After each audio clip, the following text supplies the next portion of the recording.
Hello नमस्ते।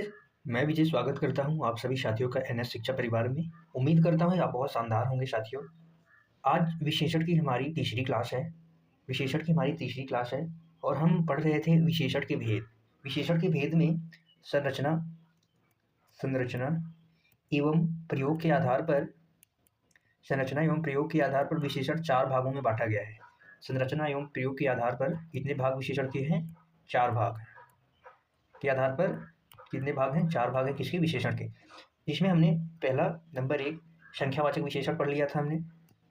संख्यावाचक विशेषण हमने पढ़ लिया था। इसके बाद हमने पढ़ा परिमाणवाचक क्रिया विशेषण। परिमाणवाचक क्रिया विशेषण हमने पढ़ लिया। आज हम पढ़ेंगे सार्वनामिक विशेषण। क्या? सार्वनामिक विशेषण। सार्वनामिक विशेषण के बाद हम पढ़ेंगे गुणवाचक विशेषण। आज विशेषण की हमारी अंतिम क्लास होगी जिसमें हम सार्वनामिक विशेषण और गुणवाचक विशेषण पढ़ेंगे। ठीक है साथी। क्लास शुरू करने से पहले हम आपको बता देना चाहते हैं कि अगर आप हमारे चैनल पर नए हैं तो चैनल को सब्सक्राइब करें, वीडियो को लाइक शेयर जरूर करें अपने दोस्तों के साथ। ठीक है। तो हमारे तीसरे नंबर की हेडिंग बनाएंगे सार्वनामिक विशेषण। तीसरे नंबर की हेडिंग हम क्या बनाएंगे? सार्वनामिक विशेषण।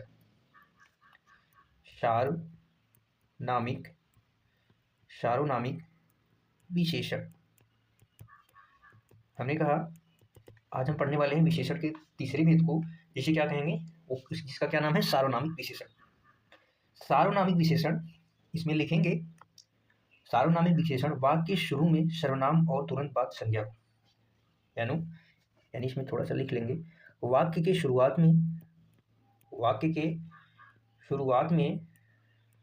में क्या हो?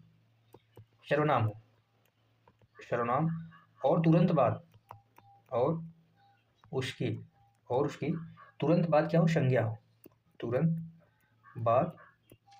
बाद क्या हो? संज्ञा शब्द हो। तो क्या कहलाता है? सार्वनामिक विशेषण कहलाता है। या इसमें एक छोटा सा पॉइंट करके और लिख सकते हैं कि वाक्य की शुरुआत में अगर सर्वनाम का पड़ोसी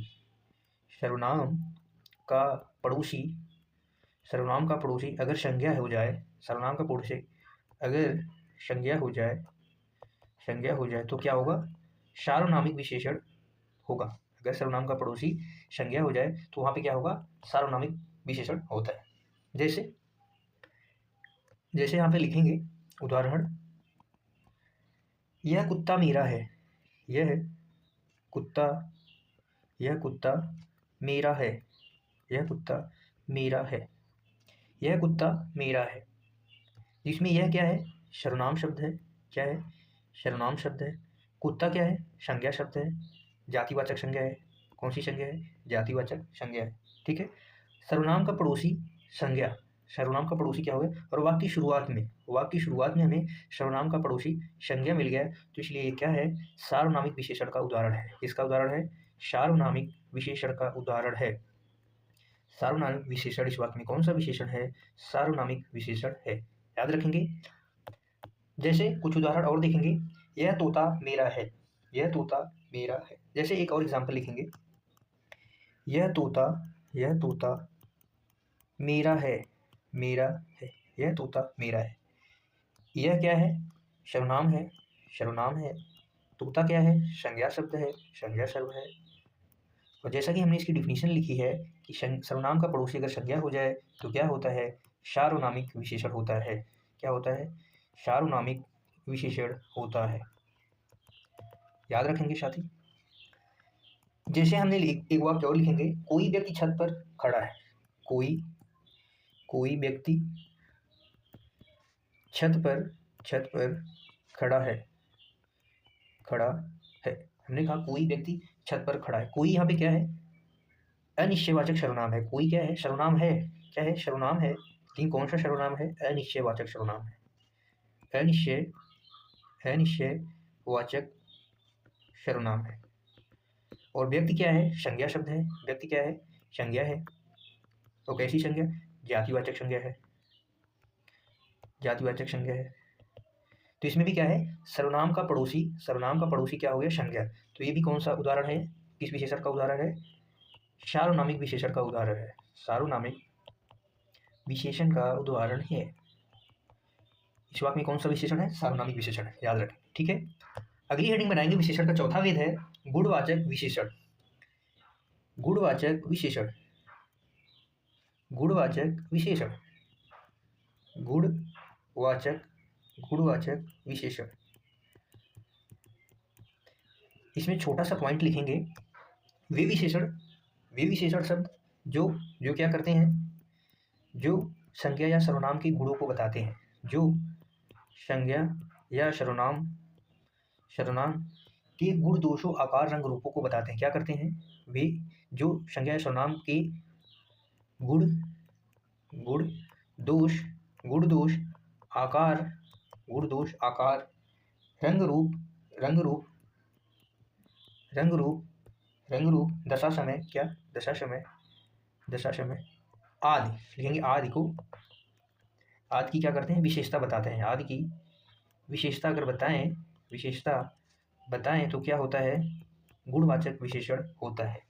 गुण की अगर हम बात करें, गुण की बात करें, गुण कौन कौन से होते हैं? गुण की अगर हम बात करें तो गुण में जैसे हमने कहा ईमानदार क्या है? ईमानदार व्यक्ति क्या है? ईमानदार व्यक्ति। भला, अच्छा, ये सब क्या है? गुण है। भला, अच्छा, शांत, सत्यवादी, शांत व्यक्ति, सत्यवादी मनुष्य, श्रेष्ठ मनुष्य, ये सब क्या है? गुण हो गए। और दोष की अगर हम बात करें, दोष की अगर हम बात करें तो जिसमें आप लिख सकते हैं झूठा, बेईमान,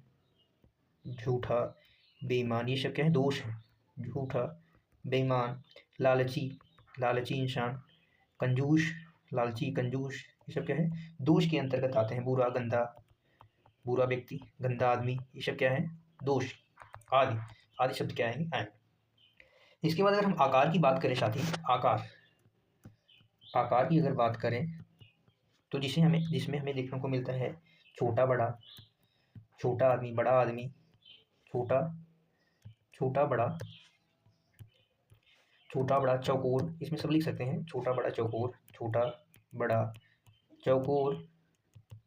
चौकोर, वर्गाकार, आयताकार, लंबा, ऊंचा, क्या? लंबा, वर्गाकार, आयताकार, आदि क्या है? आदि।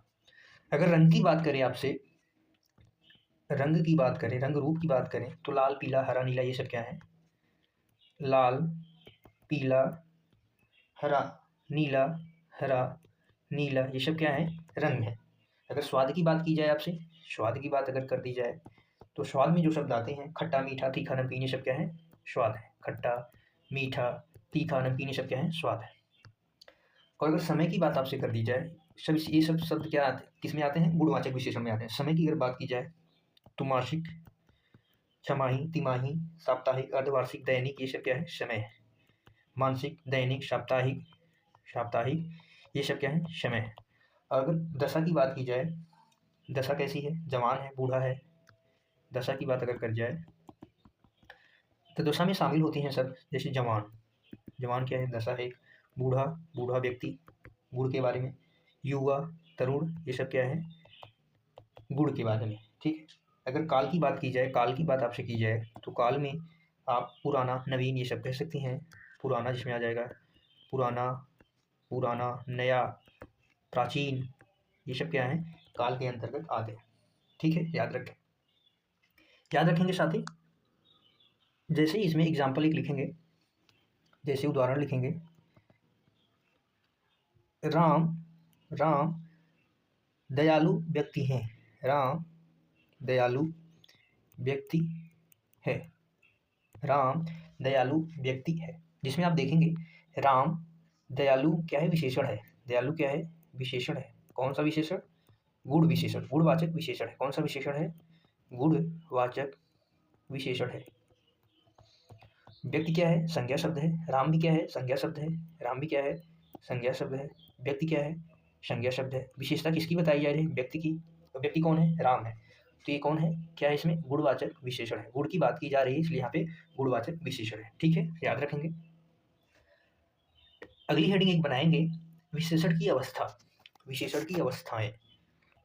विशेषण की अवस्था, विशेषण की अवस्था। विशेषण की कितनी अवस्था होती हैं? टोटल 3 अवस्था होती हैं। हेडिंग बना के लिखेंगे नंबर 1 में लिखेंगे मूलावस्था, मूलावस्था। नंबर 2 पे लिखेंगे उत्तरावस्था, उत्तरावस्था। नंबर 3 पे लिखेंगे उत्तमावस्था, ठीक है, उत्तमावस्था। मूलावस्था, उत्तरावस्था, उत्तमावस्था विशेषण की 3 अवस्थाएं होती हैं, जिसमें अगर मूलावस्था की बात की जाए तो जब किसी से तुलना न हो, जब किसी से तुलना न हो, क्या हो? तुलना न हो। जैसे नीम कड़वा है, जैसे हमने लिखा यहाँ पे तुलना, जैसे तुलना न हो। जैसे मैंने लिखा नीम कड़वा है, नीम क्या है? नीम कड़वा है, नीम कड़वा है। जैसे हमने कहा राम ईमानदार है, राम ईमानदार है। एक ही व्यक्ति की बात हो रही है, किसी से तुलना हो रही है क्या? राम ईमानदार है, ठीक है। उत्तरावस्था की अगर बात की जाए तो जब तुलना अन्य से हो, जब तुलना अन्य से हो, जैसे करेला नीम से कड़वा है, करेला नीम से कड़वा है। किससे कड़वा है? नीम से कड़वा है। करेला नीम से कड़वा है, यानी अन्य से तुलना हो रही है किससे? करेला से। नीम की तुलना किससे हो रही है? करेला से हो रही है। राम महेश से ईमानदार है। किससे ईमानदार है? महेश से ईमानदार है। राम महेश से ईमानदार, यहाँ पे किससे तुलना हो रही है? महेश से। महेश से भी ज्यादा ईमानदार है राम। उत्तरावस्था की बात अगर की जाए तो जब तुलना सबसे हो, सबसे हो का मतलब जैसे आप देखेंगे करेला सबसे कड़वा है, करेला सबसे का मतलब सबसे कड़वा है। राम सबसे अच्छा है, हमने कहा राम सबसे ईमानदार है। सबसे का मतलब सबसे की बात हो रही, ठीक है। अब इसके शब्द लिखेंगे कुछ। मूलावस्था, नंबर 2 उत्तरावस्था, नंबर 3 उत्तमावस्था, उत्तमावस्था। इसमें क्या होता है? इसमें तर लगा होता है, इन शब्दों में क्या होता है? अंत में तर लगा होता है, इन शब्दों के अंत में क्या होता है? तम लगा होता है। जैसे आप अभी देखेंगे, जैसे मैंने कहा उच्च क्या है? विशेषण की मूल अवस्था है। क्या है? उच्च विशेषण की मूल अवस्था है। अगर उत्तरावस्था की बात की जाए तो उच्चतर हो जाएगा। क्या? उच्चतर हो जाएगा। फिर ऐसे ही उत्तमावस्था की, विशेषण की उत्तमावस्था की बात की जाए तो उच्चतम यानी सबसे उच्चतम, सबसे उच्च यानी ये तो उच्च है, किसी से तुलना नहीं हो रही है। उच्चतर यानी उच्चतर है, किसी से उच्चतर है, किसी यानी एक से तुलना हो रही है, एक या दो से तुलना हो रही है। यहाँ पे सबसे यानी सबसे उच्चतम है, यानी हमका सबसे उच्चतर। अगर कोई वाक्य लिखेंगे, जैसे हमने कहा यहाँ पे सबसे उच्चतर, और यहाँ पे लिखा हमने सबसे उच्चतम, तो ये वाक्य गलत है, ये वाक्य सही है, क्योंकि यहाँ पे उच्चतम होगा जो कि उत्तरावस्था में है, उत्तमा अवस्था में है, ठीक है। क्योंकि यहाँ पे सबसे तुलना, उच्चतम का मतलब होता है सबसे तुलना, और सबसे के साथ में उच्चतम विशेषण की तीसरी अवस्था यानी उत्तमावस्था का प्रयोग होगा, याद रखेंगे, ठीक है साथ। और कुछ जैसे इसमें लिख लेंगे, जैसे निम्न, क्या लिखेंगे? निम्न का क्या हो जाएगा? निम्नतम हो जाएगा। क्या हो जाएगा? निम्नतम हो जाएगा। फिर कटु का क्या हो जाएगा?